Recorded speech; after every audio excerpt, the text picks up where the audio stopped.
There are hospitals that thrive, and there are hospitals that survive. And there are doctors who own a business and doctors who own a job. The doctors who own a business will be able to be at this conference, turn their cell phones off, enjoy themselves, and not worry about what's going on in their absence.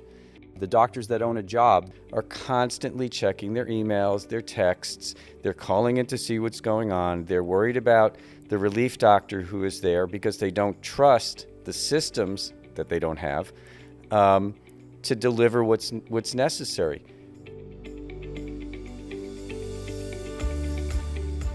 Hey everybody, welcome back to VetFolio Voice. This episode features Dr. Peter Weinstein, who joined me to talk, he just joined me to talk. We actually chatted a few months ago about his book, The E-Myth Veterinarian, and we decided during that conversation that we were going to try to sit down at VMX to create another episode. We went in with no pre-planned ideas or topics. We just turned on the microphone to see where the conversation went, and I have to say, I thoroughly enjoyed our conversation. It was well-timed because the day before, I'd had the opportunity to reconnect with a classmate. I often get to reconnect with him at VMX, and we have these great conversations where we kind of get to wax poetic about the state of veterinary medicine, economics, clinic culture, creative ideas to address some of the challenges within the profession. And in that conversation with my classmate, we kept coming back to this idea of creating better relationships with clients and more security for veterinary professionals by making sure that we're working from a place of trust instead of from a place of fear. So Dr. Weinstein and I started off there. We worked our way through that and other challenges and opportunities in vet med, like balancing rapid medical advancements with cost of care and meeting clients' desire for frequent and personal communication in a way that's sustainable for veterinary practices. Unfortunately, I am sorry to tell you we couldn't solve all of the challenges that face vet med in a 1-hour conversation, but man, we tried. Dr. Weinstein's always great conversation. This was no different. Let me introduce him. We'll go ahead and jump in. Dr. Peter Weinstein attended Cornell University undergraduate and the University of Illinois to receive his DVM. After graduation, he worked as an associate for 3 years before opening his practice.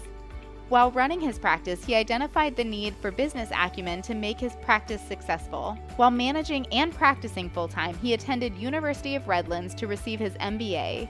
As a result of the MBA, he was able to relocate, expand, and sell his practice. Politically, he served as the president of the Southern California Veterinary Medical Association and the California Veterinary Medical Association, and is past president for Vet Partners, the National Consultants Association. Dr. Weinstein has provided small business and corporate consulting via his company, PAW Consulting. Presently, Dr. Weinstein is the executive director for the Southern California Veterinary Medical Association. Dr. Weinstein has spoken and written extensively on practice management, team building, leadership, collegiality, marketing, and other topics focused on making the veterinary profession better for all those affiliated with it. Looking to protect your canine patients against parasites? Look no further than Simparica Trio, Serolaner, Moxidectin, and Pyrantel chewable tablets. The first chewable to offer triple protection from heartworm disease, ticks and fleas, and roundworms and hookworms. It's also FDA approved to block infections that may cause Lyme disease by killing deer ticks. Use with caution in dogs with a history of seizures. Serolaner belongs to the isoxazoline class, which has been associated with neurologic adverse reactions. The most common side effects were vomiting and diarrhea. Visit SimparicaTrioDVM.com for full prescribing information. It's early in the morning here at VMX, depending on what your definition of early in the morning is. And Dr. Peter Weinstein, we're chatting again, and we kind of intentionally sat down having no plan of what we're talking about. And what a fun way to start the morning. Thank you. Absolutely. As planned as our lives tend to be, it's nice to come here and have no expectations. And so this way, when I deliver nothing, you won't be surprised. Same. But, I think you make a good point there that a lot of what we do is planned, especially, being here, we have places to go and things to do and things like that. So it's kind of nice. I thought I was going to be much more nervous sitting down with, really not even a topic that we had picked out. But no, I've actually been really looking forward to this conversation. You and I, when we spoke last time, it was just very natural. And so I think wherever we go, whatever tangents we end up and whatever rabbit holes we go down chasing squirrels, I think we'll be just fine. I agree. And you said something, I don't think it was when we recorded our last episode. I think it was actually the first time we talked via Zoom, where I said something about having an interest in improv, and Yes. you said, well, that's what you're doing right now. And so I've kind of kept that in the back of my mind of, we're just going to improvise and we're going to see where it goes. And that's where a lot of times the best conversations come from. Absolutely. And we do that every day. Every time you go into the exam room, you may have a planned script, but it never is exactly the same. And if it is the same and you're sounding robotic, clients will pick that up. And, walking around the exhibit hall here or at the different places that you run into people, it's total improv when you run into somebody you haven't seen in a year. So You're not kidding. You're not. Yeah. And there are, of course we can all pull out talking points and things like that. But then, the real conversation kind of goes from there. And you're absolutely right. You never know where it's going to go. yeah, and the hardest thing is remembering their name at my age. So I don't know if that's an age thing. thank God for name Unless badges. at my age too. Yes. What does that say about me?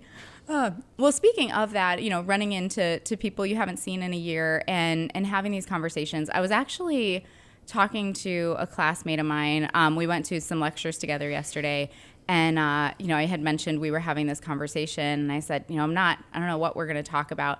And it was interesting because he and I had been having this conversation off and on all day about this, and the timing was really interesting because I had done the laws and rules lecture in the morning of this CYA type of concern in vet med, and how a lot of what we do in our interactions with clients is really a relationship based on trust on multiple levels, and how there's this balance of the way that we approach clients, where if we're constantly coming from this place of fear and of concern for, what if they, file a complaint or whatever it may be, that it really damages that relationship of trust. And I felt like that was maybe a really interesting jumping off point because we kind of approached it from several different angles. And I went, I'd love to hear your take on that. You're spot on, and it's actually worsening, and it's been a topic of conversation at a couple of different meetings that I've been at. The veterinary students, and this is at multiple universities, are concerned about lawsuits and state board complaints, and so they're leaving school with that level of anxiety on top of all the financial anxieties that they have. We have increased the level of defensive medicine that we practice, the pre-anesthetic blood work, the release forms, and everything else. And I think a lot of it is due to the expectations of clients and the pathways that they can use to voice their dissatisfaction, such as Yelp and Google and everything else. It used to be that they'd actually come or call and you could actually talk them down off the cliff. But now they stand there and push you off the cliff, and they don't give you a chance to respond. So the assessment of us spending our time as veterinarians trying to constantly rebuild trust is exhausting, and I would suggest that it actually makes it even more challenging to meet the expectations of our clients. And you're looking at trying to take care of their pet, you're trying to look at giving the client the service that they're looking for, while concurrently making sure that you're doing things within the standard of care of the Practice Act for whichever state that you're in. And I think some of that is where this conversation around spectrum of care has come from, and making sure, maybe trying to address some of that anxiety and that defensive medicine, because ultimately that a lot of time, I mean, in some cases that really is the best decision for the pet, the clinical decisions that we're making, but it needs to come from that motivation. When I think of that anxiety that you're describing, I see this progression of vet med that has happened over, let's say, the last 20 years in my context. Maybe the time frame is different, where it's almost like vet med evolved so rapidly and we haven't been able to catch our breath. We haven't really been able to keep up, and there's been so many changes that we're trying to adapt. And it's like, what's the commercial where he slaps the thing on the Flex Seal? You are trying to stop the flood and stop the water from coming out. And it seems like we're taking these sort of Band-Aid approaches that aren't addressing the problem holistically. Spot on. And let's just say that we do what we do, and we're allowed to do what we do because of the human-animal bond. Mm-hmm. And that bond has gotten closer. If I go back to when I started practicing and owned my own hospital, there was a little bit different relationship. And then, over the last 30 years, pets have gone from utilitarian to basically body warmers in bed.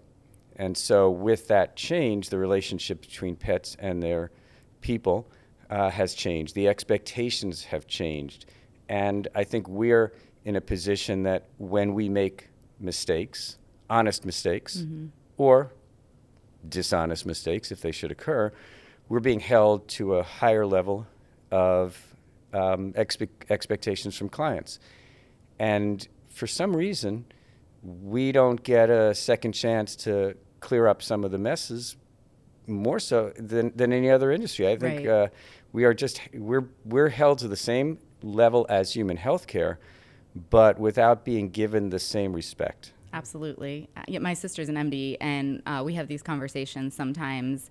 And yeah, it is interesting that, mistakes absolutely happen on the human side for multiple reasons. And yeah, there's a little, it seems to be there's more grace given on that side, whereas, yeah, like you said, we're held to that same level, but not given that same runway to be human and to, like you said, to clean up our mess, which fortunately in a lot of cases we can, if given the opportunity.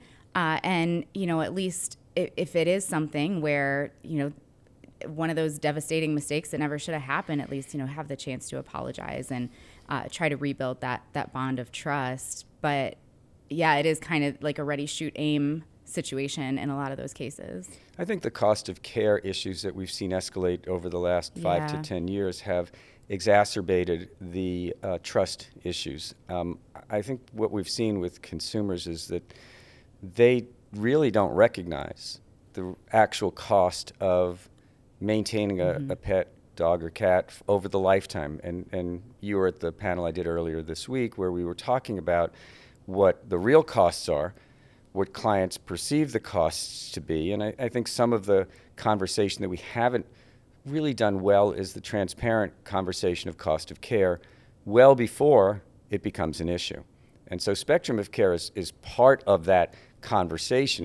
It's not something we haven't been doing for generations. It's just now got a title. And so it's changed our expectations.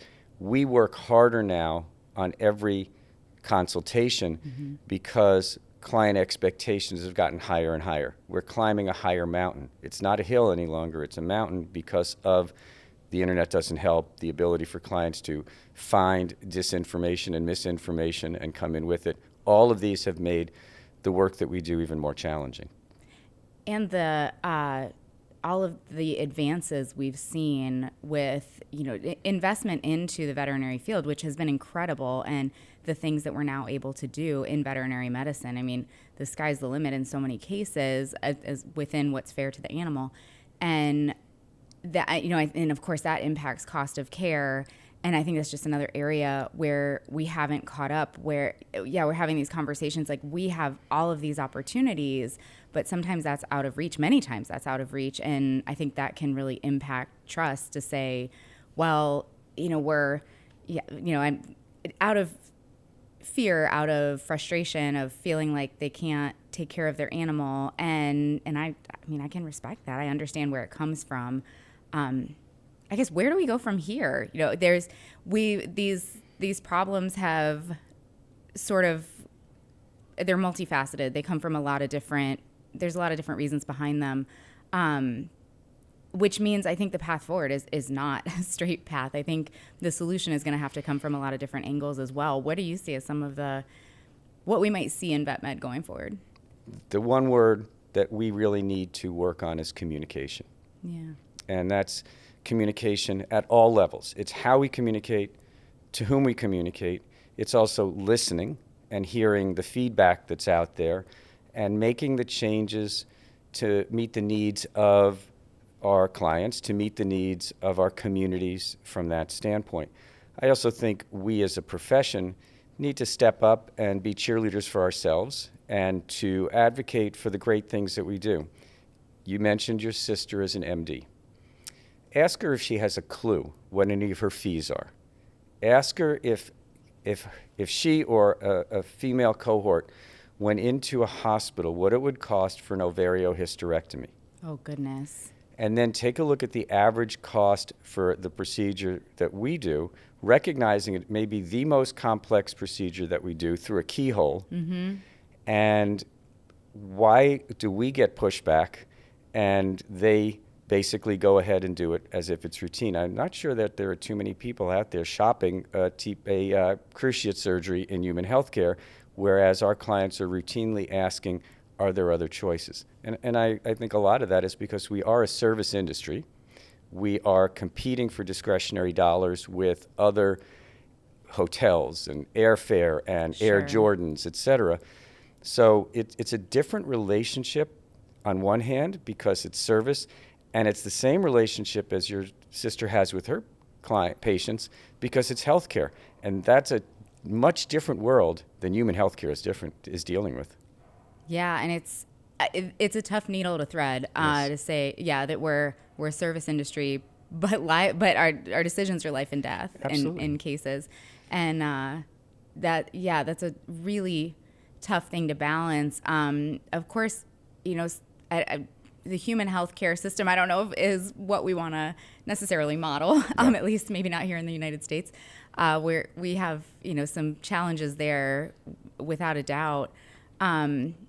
But these cost of care conversations are still a real challenge, and part of it, mentioned before, of all the things that we can do. I actually right after your panel the other day in the expo hall, I was talking to Dr. Lori Weith, Lisa Weith. I'm sorry. She was a nutritionist, and we had this great conversation, and it was pretty nitty gritty into these different nutrients and the research that's going on and how they affect animals. And I walked away after that, and I said to a friend of mine, I said, if pet owners only knew the level of understanding that we try to obtain about how to do the best thing for their pet, I don't think there's any. I don't know that people are necessarily aware of all of the effort that we put into really trying to stay up to date and make the best decision. And maybe that goes back to being cheerleaders for ourselves, to say, we work really hard to try to make the best decision, and that's not easy. No, communication was the first word. Education is the second. Sure. I tell the veterinary students that I teach that at graduation, they stop being a student and start being a teacher. And, of course, the internet has only made that worse because clients used to just say, accept the what, but now they want to know the why. Mm-hmm. And why is the teaching point. And so when we're talking about, you use nutrition as an example, we did get nutrition education in veterinary school. And we try to make the best decisions regarding nutrition based upon the patient that's in front of us, their age, their body condition, their exercise level, et cetera. It's not like we're just sitting there and spinning the wheel and saying, okay, let's see, which diet can I make the most money on? We're looking at it from what's in the best interest of the pet. But we don't explain it that way. We just basically say, you need a bag of this, this, and this, and try to send them out the door. They recognize that it's much more expensive than they can get at Walmart. And we don't take the time, and it takes more time to defend what we have to do. But we're doctors, and really, I think the things that we should be doing is explaining why we're doing what we're doing. And our doctors rarely do that for us, human healthcare doctors, but we have a higher level of expectation. I think we need to deliver on it. Communication and education. Okay, so my brain went to two different places when you said that. The first was something the same friend that we were talking about this topic yesterday where he said the knowledge gap from 20 years ago has not necessarily changed, but between us as doctors and pet owners, pet parents, but the perceived knowledge gap has, because of things like the internet. And in some cases, people come in with really good information, and I don't mind a good Google search if it causes somebody to come in with good questions and say, hey, help me understand this.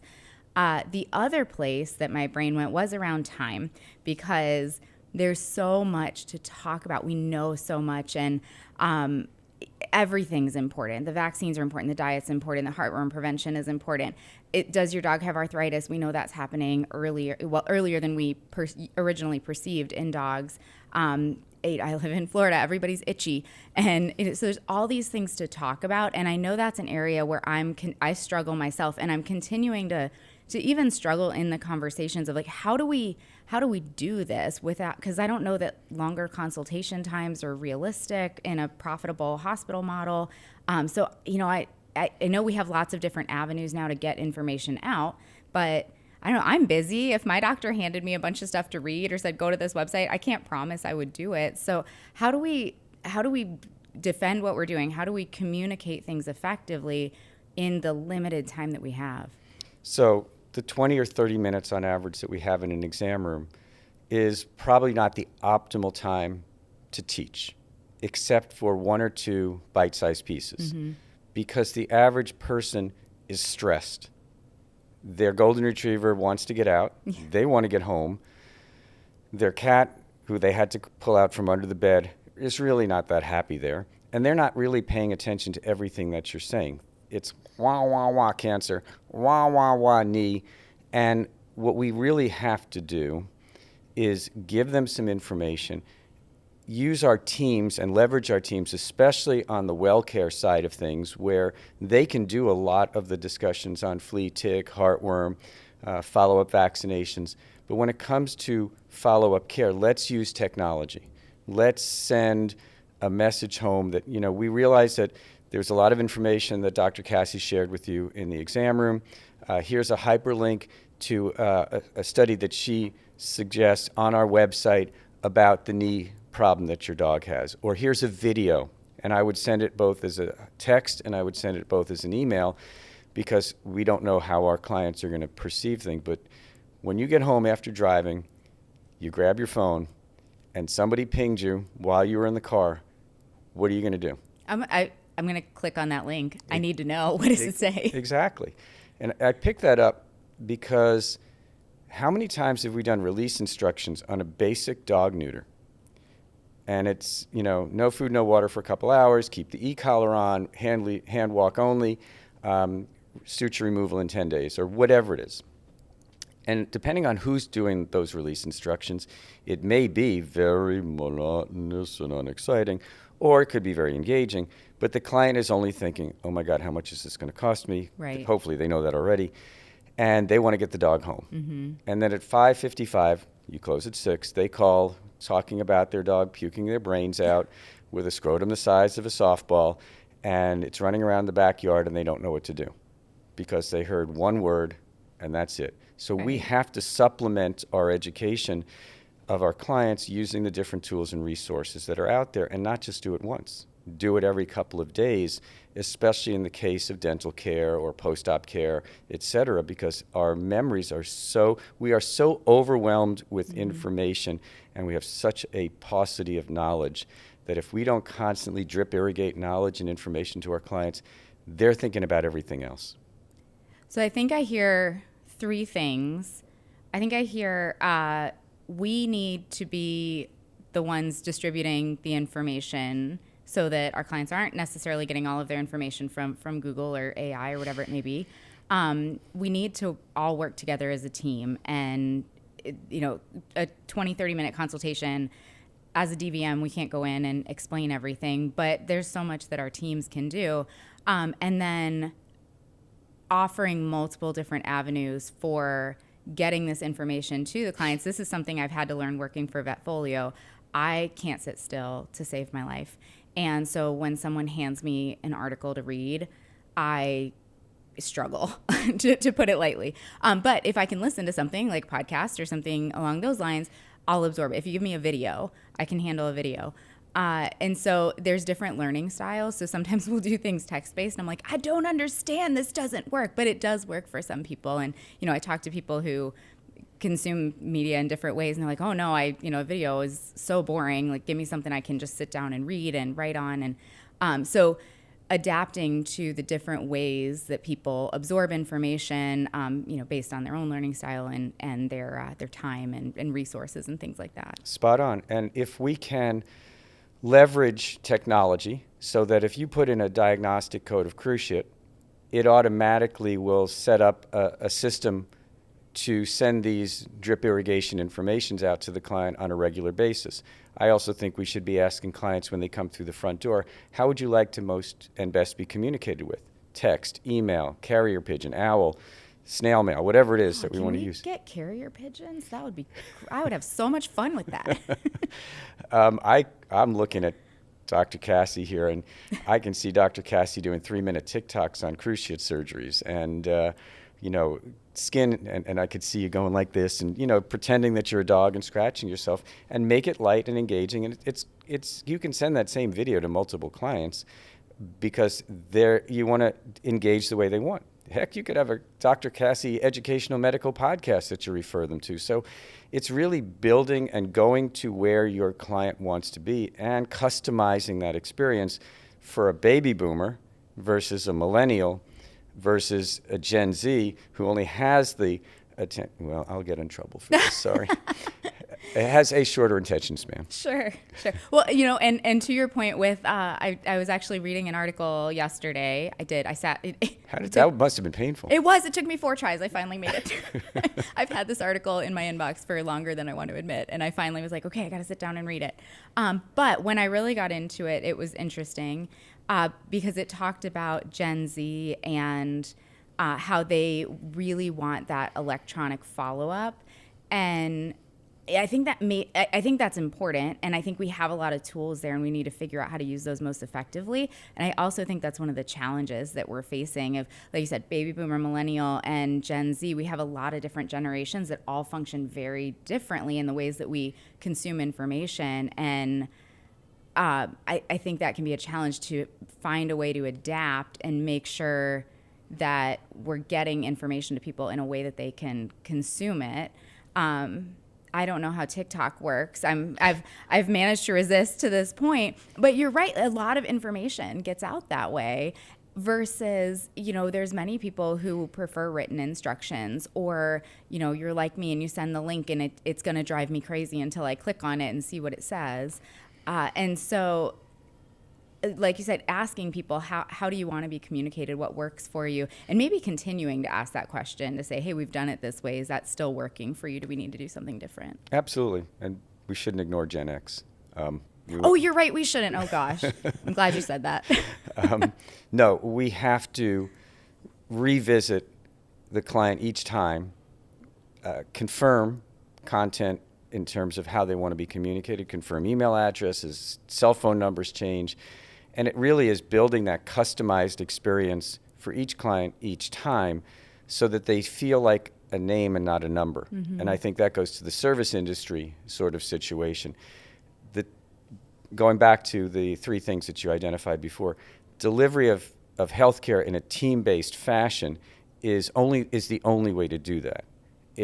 We have built practices as doctor-centric practices for a generation, present company included, and it is now time to build practices that are team-based and client-centric and recognize, again, that clients are making decisions about cost of care, but with money that they may use for other things. So it's really a mindset change, and we haven't used those two letters that have been the center of focus of the entire veterinary profession, and they're not artificial insemination, it's artificial intelligence, because there will be a way to do all of this through AI that replicates your face and your voice and probably makes it very replicable on a client-by-client basis to its customized. Where say, hey, this is Dr. Cassie. Mrs. Smith, I just want to remind you of the conversation we had, and the only thing that gets changed in that conversation, it goes from Mrs. Smith to Mrs. Jones, but all of a sudden you've got a customized video that's going out with your voice, face, and name, and the content's the same except the change of the client name. I have so many mixed feelings on that. But, I do think there's a level of inevitability and of utility in that space where, we're going this direction and we'll see where we end up. But ways that we can use this to our advantage. I couldn't agree more on the team-centered approach. We need to empower everybody on the team to feel confident in having these conversations, know where their guardrails are, and say, just like we do, where, I tell clients, I don't know, I need to go look it up, or I need to phone a friend. And or do the 50-50, or ask the audience. Yeah, there you go. Yeah, yes, all the lifelines that we can use. Gosh, I used to love that show. But yeah, I still want to be a millionaire. I do. Yeah, I'm still not a millionaire. Yeah. Darn it. But yeah, to have everybody involved in that way, the client is coming in to see the practice, not necessarily to see the doctor, although there may be some doctor loyalty there. Because that's another challenge I think that's impacted trust in veterinary medicine in general, is relief doctor. I'm a relief doctor, and I hear it all the time. Well, doctors are rotating, and I don't always see the same person, and I 100% respect the value of continuity of care and seeing the same doctor every time, and someone who knows your pet. There's a lot of value in that. I don't think it's always realistic on the human side or on the veterinary side. So we need to make sure. I think if people are coming in to see the team and not necessarily the doctor, it kind of softens that blow, maybe, to say, at least there are familiar faces, even if there is a different doctor that you're seeing. Absolutely. I mean, when we go to the dentist, we don't really go to the dentist. We go to the hygienist. Right. And I look forward to going to the hygienist. I don't look forward to going to the dentist. The dentist is a friend of mine, but and we nerd out about all the dental blocks and everything like that, but that is probably the only reason I don't mind seeing the dentist. Right. And I think we can build a healthcare team that has the relationships with the clients such that they request a specific nurse, or they request and they greet the client service people at the front desk. And the client service people at the front desk probably know as much about what's going on in the community from talking to the client, because they're embedded in the community, and you have your own entertainment tonight at the front desk from clients talking about their social lives and housewives of Orange County, Florida. So I think we have to build that team, which means we have to look at longevity of keeping the team, which means we have to train them, we have to empower them, as you noted, and we have to make them feel that their voice is being heard. I think we have a workforce issue because of retention that could be solved by keeping people in careers that feel engaged and embedded in the practice and feel like they have an ownership mentality, so that their contributions are actually being valued. And I think that's another area where we saw so many changes happen so fast, and now we're trying to run and catch up and figure out how do we create longevity and retention and make this a sustainable career for every team member. I don't have the answer. No, I mean, this is a multifaceted, multi-organ failure. And we have to look at how we can treat some of the causes of the disease before we can actually get the disease to be cured. And there's a lot of different issues, and we have to look together in a collaborative fashion with what are the technicians looking for, credentialed technicians, what are assistants looking for, what is the next generation of doctors looking for, and how do we find and take the young doctors, the 6-year-old, I want to be a veterinarian, and give them the resources to ultimately become that veterinarian in a lower income community, in a DEI type of environment. I think this goes back to advocacy. This goes back to looking at the profession for an 18-year-old kennel kid as a potential career, whether it moves into being a credentialed technician or being a veterinarian. We've got to find a roadmap for long-term success, because that retention side, there's statistics that actually show staff retention equals client retention. And there is a financial benefit to keeping your team, especially that client service team, who relate to the people when they come through the front door, their hugs, there's chit chat. And again, we're a service industry, so let's service our clients. Absolutely. And, when I think about that retention from the doctor side and from the staff side, I know how important it is, because when I have team members that I can trust, then it frees up my mental bandwidth and my time so much. And I think naive Cassie of years ago was like, oh, well, we can solve this problem. And, when you get into it, it's like peeling an onion. There's just so many layers to it, and you solve one, or maybe like mushrooms, you solve one and two more pop up, and it's like a yeast infection. Yeah, something, yeah. So it's complicated, and I'll be honest, when I think about the layers and or the mushrooms, and how complicated it can be, sometimes it feels discouraging to me, where I go, where do we even start? And so I guess that would be my next question, point of curiosity for you, of where are some starting points, and how do we keep moving forward in this space and not get discouraged and not throw our hands up and say, I don't know, this is a really hard problem to solve. It is a very hard problem to solve, but you used a word, and I don't know if we used it earlier in today's conversation, but trust. We have trust issues. Now, not that this is a Jerry Springer episode, but we do have trust issues, and we don't always trust our clients. Right. And as a result, they don't always trust us.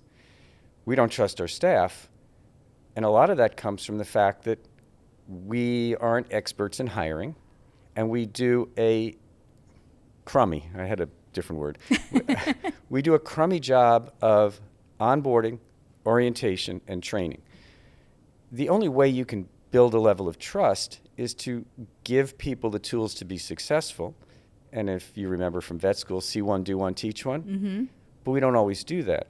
And so if you give people the tools to be successful and you're constantly training them, and you have a training program that is written and is followed and it gets modified as they grow or as new ways of doing things come on board, then all of a sudden you're giving people the opportunity to grow. It's kind of like feeding a plant, a little water, in our case a lot of fertilizer, and some sunshine, and they will grow up and blossom.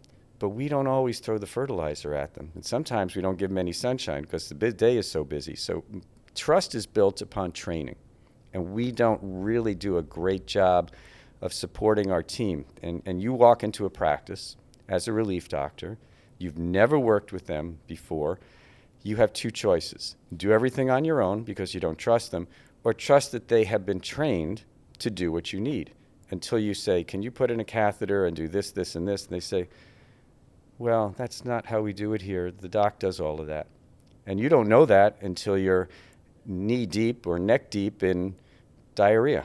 Right. So and a parvo puppy. And a parvo puppy, right. And all the terrible things that can go wrong there. So trust comes from communication. Mm-hmm. It comes from listening, and it comes from providing the tools to train them so they're ultimately successful. I mean, all of the people in the room with us today were trained to some level of success so that you can sit here right now and not worry that anything will go wrong except for what you might stumble on.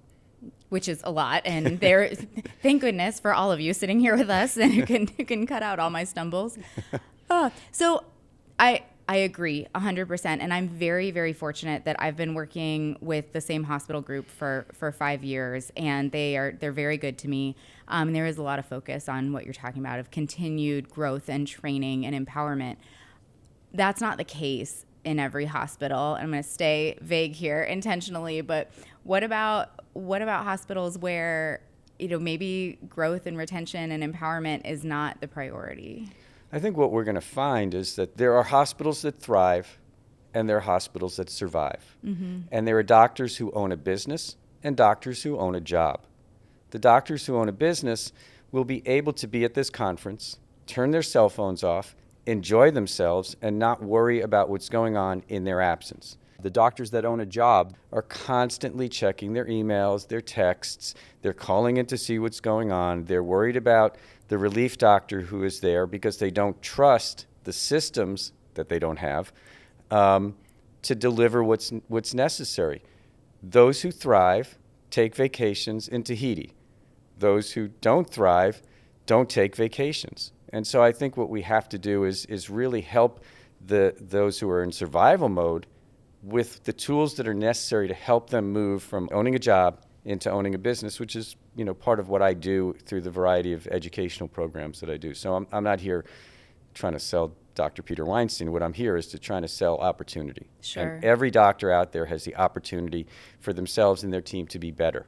They just have to grab the gold ring and go for it.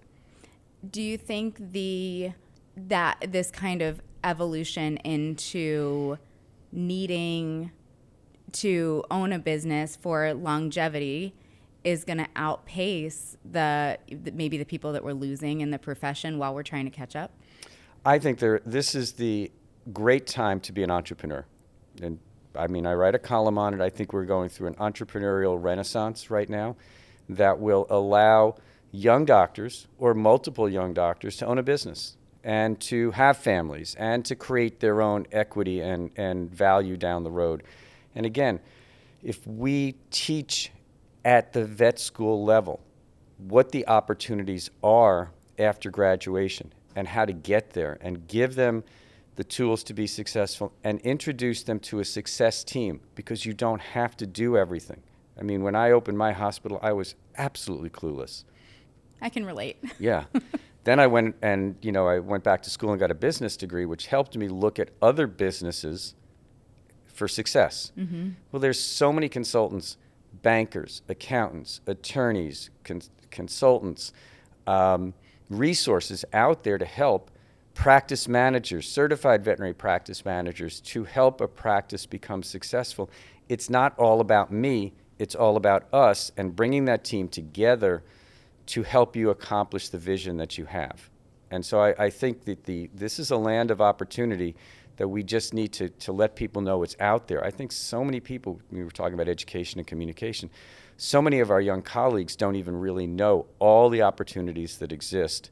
And yes, it's hard to give them that information during veterinary school, but I hope that they get it by working at a clinic that you're working at and you coaching them or mentoring them or coming and listening to me or whatever the case may be. But I think we have to do what we can to grow the next generation of successful business owners by teaching them that the sky's the limit. So go for it. It's such a cool degree. I can only relate from the standpoint of a DVM, but I would assume there's similar opportunities with a CVT, LVT, VTS, whatever it may be, CVPM, all these different things that we can do. Yeah, the sky really is the limit. You got to take risks and you got to say yes, and sometimes that's challenging. But yeah, I agree. We need to make sure that people understand the opportunities within the profession that are ever growing and changing because of this rapid evolution that we're seeing. And I feel like you circled perfectly back around to where we started of maybe making this transition within education as well, away from this CYA, this culture of fear and board complaints and lawsuits and things like that, into growth and opportunity and empowerment and how that translates into longevity in the profession. Absolutely. I mean, I think if we look at this as a positive mindset, a mindset of opportunity, then the opportunity is we can control, we can set the direction. And the CYA is less of a focus as much as the OMG. What can it be from that standpoint? And I really would advocate that our listeners, your listeners, I just happen to be your guest, but I'm so glad that you are. that your listeners just look at this as a land of opportunity and get the naysayers, put them behind you, mm-hmm. and start looking in the windshield, stop looking in the rearview mirror, and start to set a destination, create a vision, and set goals. We're a goal-seeking organism. It doesn't have to be ownership, but what is it you want to be in this profession? And don't let somebody tell you that you can't do it. Absolutely. Absolutely. Have that vision and hold on to it and believe that it can be real. And I guess I would say be willing to watch it change over time. I know that has happened for me many times of where I thought I was going to go, what I thought I wanted, ended up evolving. And so staying open, but really, I think just being willing to say yes and to I don't want to say work hard. We all work hard. To hold on to that vision and try to not settle, not let it go. And I say that with full respect that life throws curveballs at us all the time, and sometimes our plans get derailed for reasons that are completely outside of our control. But to the degree that we can, really keep trying to push forward towards that goal. Absolutely. And if you go down to the exhibit hall at any of these conferences, there's a lot of people who had dreams that now have startups. Yeah. And, there's a whole startup section down here at VMX. So you can be a dreamer too. And it doesn't have to be my dream. It should be your dream. And there's so much opportunity with what we're doing. It doesn't even have to look like what veterinary medicine has looked like in the past. I mean, some of these startups and tools and companies I see are things I never would have even thought of.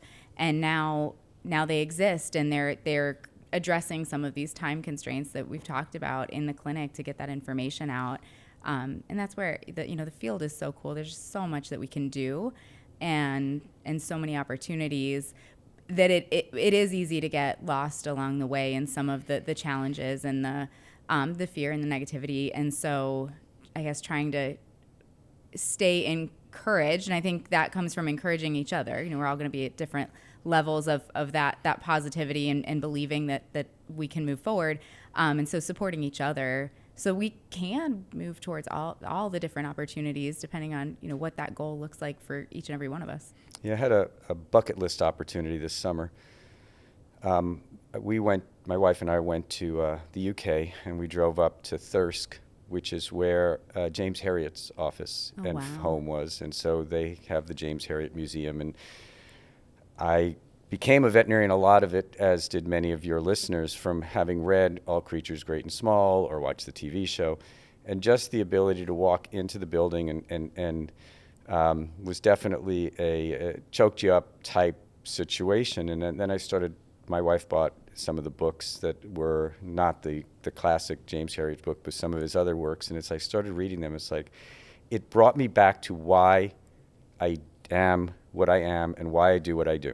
And I think we always need to have what is our why, what is our passion, and to keep going for it. Because what I'm doing right now is really just trying to motivate our profession to go out there and go for it and not be held back and find a dream and just keep tracing it.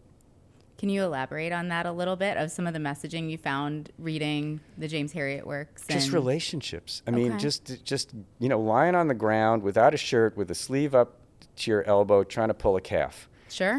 Or even just going out to a bar and hanging out with the locals, having a beer at the end of the day, after taking care of delivering the calf, sitting down and having breakfast with the client whose farm you went to. It's that relationship, that respect. That's where we need to go back towards. And we can do that. And we can do that by just listening to what the people ask for. And not every experience that James Herriot had was positive, but there was a learning experience. And so I think, when we talk about education, communication, trust, I think we should always be learning, not just book learning, but I think we should be people learning. I think we need to be strengthening our soft skills as much as our hard skills, or what I like to say is EQ is probably more important than IQ right now. Sure. And I think that goes back to time in the exam room. Right. I've heard so many interesting things that clients do and know and learn and have special interest in and have learned so much from them that I think I don't want that to get lost in all of the things that we have to talk about, that EQ, that relationship that we form, knowing about them. And I feel like the whole conversation is just keeps coming full circle, like this onion that we're trying to peel. We keep coming back to it, just different layers of the conversation. Absolutely. And I'm not suggesting that we want to build a James Herriot hospital from the 1920s or 30s or whenever that generation was. But what I am suggesting is that you take chances and that you build the dream that you want. And you look at the clients as an asset, not as a pain in the asset, which is what a lot of us look at the clients as. And we don't get to take care of animals if we don't take care of people. This is a people profession. You talked about James Herriot, not every experience being positive, but having a learning opportunity. And I think that's kind of where we started, of not having that grace to learn and to be human and to make a mistake, having that communication, having that trust, and building that not just in a 30-minute appointment, but through multiple avenues throughout the year, I think is what creates that space for us to feel safe, to learn and to grow. And I think most, if not all of us, are conscientious, and there aren't intentional mistakes that are, is that an oxymoron? I don't know, that are going on. But if we don't have that space to learn, like what you're describing with James Harriet, Right. then we stay in this place of fear and we don't grow. And that's happened to me. I can 100% relate to that. There are things that I'm now trying to unlearn and relearn and build my confidence in, because I had some bad experiences where I didn't feel like I had the space to grow, and it scared me away. And so, yeah, if we can create this supportive environment for new grads and for not new grads, for those of us who have been doing it for a little while, then I think we can all benefit from that. And that is going to have to come from a lot of different avenues. I think one of the most distressing data points that's been come out in the last few years is the fact that not a very high percentage of veterinarians actually suggest to friends, family, clients, etc., to become veterinarians. And yes, I won't disagree that there is a significant level of stress. This is going back to the CYA from the beginning, in this profession. But man, given a choice to being a dentist, where you're looking in a dark hole, or playing with puppies, give me puppy breath versus people breath any day. We really should be cheerleaders for ourselves and for our profession, and we should be going out and telling everybody all the great things and different things that veterinarians can do. But when I hear that there's a percentage of veterinarians, a significant percentage of veterinarians who aren't cheerleading for the profession, that tells me we have work to do. And it tells me we have work to do so that we can build this next generation of truly successful practices. I mean, I've got a daughter who's 2.5 years out of veterinary school, and she's loving what she's doing. We need to get people into this profession, loving what they're doing, and making a career out of it. And a career to me is however long you want to be in the career, give back, make a difference, but continue to be a cheerleader for the profession. Getting people into the profession and creating an environment where, like you said, they can create a career out of it. I know when I talk to people, I say, it's a hard career. I won't take anything away from that. There is a significant amount of stress. It's challenging. It's not perfect. I can't imagine doing anything else. I tell them I have no regrets, and given the opportunity, I would make the same decision every day and twice on Sundays. Not everybody feels that way, so I think people need to go in eyes wide open and understand that it's not going to be all puppies, as much as we wish it was. But even the rotten, dog breath, I still love it, and I can fix it most of the time, which makes me happy. And but I think if people go in with a realistic understanding that this is not a cakewalk, this is a challenging career, but so rewarding. And then for those of us that are here to continue to work to make it a supportive career that supports longevity, then maybe we can slowly start to address some of the challenges that we're up against. That again, I think a lot of it comes from just this massive acceleration that happened that we're all trying to now adapt to and say, okay, well, what does veterinary medicine look like now? Yeah, I did a podcast recently with one of my groups, and we entitled it Long COVID, because a lot of what's going on right now are sequelae to the period of time between March of 2020 and 2022 or 2023. And we grew, we changed, we had so much accelerated growth that we have not fully normalized again. We are still trying to figure out what the impact will be. And there's been not the mental changes or respiratory changes that COVID created, but there are mindset changes and operational changes and efficiency changes that we haven't still caught up with. So I think veterinary medicine is in a long COVID period where we're still trying to normalize or re-normalize for whatever the current normal will be, which, by the way, will be different next year with a different normal. And this ability to change, as we all know, is not exactly our strong point. It's probably one of the rate-limiting steps in our ability to actually move forward. Absolutely. Dr. Weinstein, I would sit here the entire morning and have this conversation and try to solve all the woes of vet med, microphones or no microphones, but we'll have to revisit it again. I love listening to your thoughts in this area. Is there a take-home that you want to leave everybody with? No, my take-home is thank you.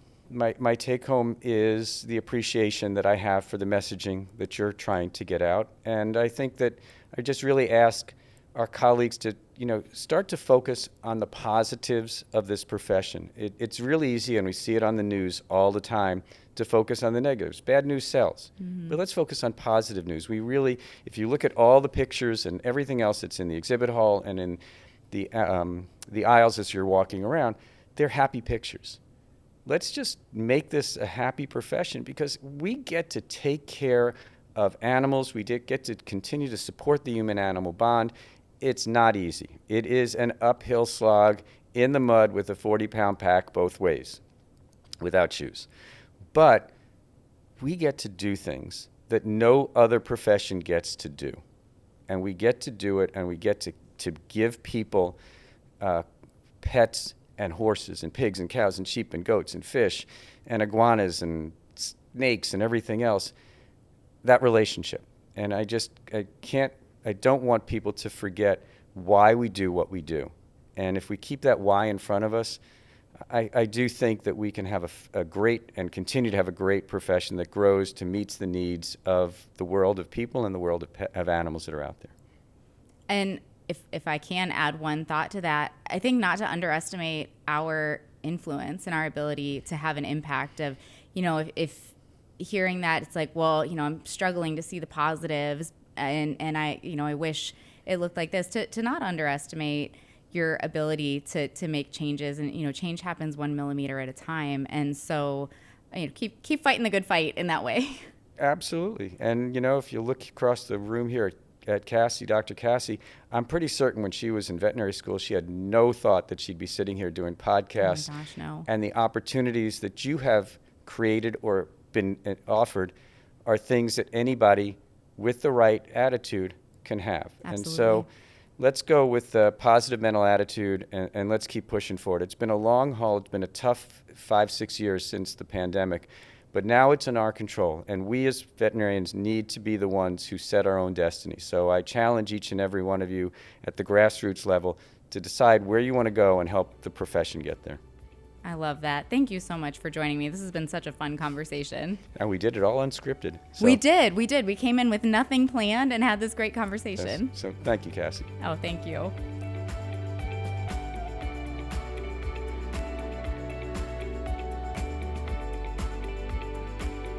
Dr. Weinstein, thank you so much for joining me. It's always such a great time getting the chance to sit down and talk and pick your brain about your experience and your thoughts on the current state of vet med and where we're headed in the future. So thank you again for making the time to sit down with me. Of course, thank you to everybody who tuned in. Hope you enjoyed this episode and took something away from it. And I would love to hear from you and your thoughts on this topic. And if you have any ideas for some of the challenges and opportunities that we're facing in vet med. If you enjoyed this episode, please leave us a 5-star review wherever you get your podcast to help other veterinary professionals like you find this and other great content we try to put out there. For more episodes like this, you can click on the Education tab on the VetFolio website or find us wherever you get your podcasts.